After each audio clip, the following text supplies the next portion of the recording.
So the number one thing that I always tell people when they're looking at starting a new weight loss program or weight maintenance is always, if you're not eating breakfast now, is to start eating breakfast. Often when people go a very long time without breakfast or anything in between, they end up making the wrong choices at lunch and throughout the day. They end up over-consuming later in the day. And obviously there's lots of good choices that you can pick up at the grocery store.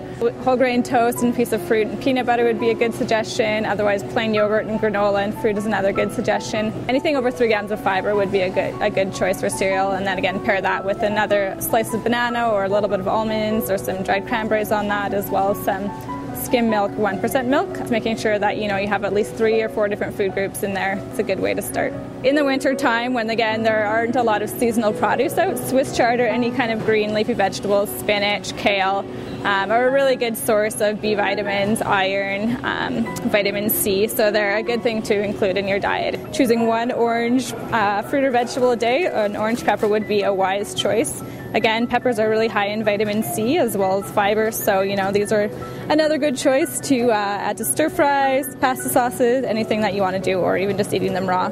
So another tip for those who are looking to improve their diet or to manage their weight is to think about adding more fish to their diet. Fish are, again, natural and good sources of omega-3 fatty acids, which will decrease your risk of cardiovascular disease. The fattier the fish, the richer in omega-3s they are. Another tip that I always give people is to kind of watch where your calories are coming from. When a lot of people think that juice is essentially just as healthy or just as good for you as a piece of fruit. Juice is, a little bit of natural sugars, but juice has almost as much sugar as pop does. Like we were talking about earlier about healthy beverages, milk is a healthy choice. So good choices again are skim or 1% milk. Again, they're going to be a little bit lower in fat. There are a lot of varieties or options when you're looking to pick a healthy yogurt.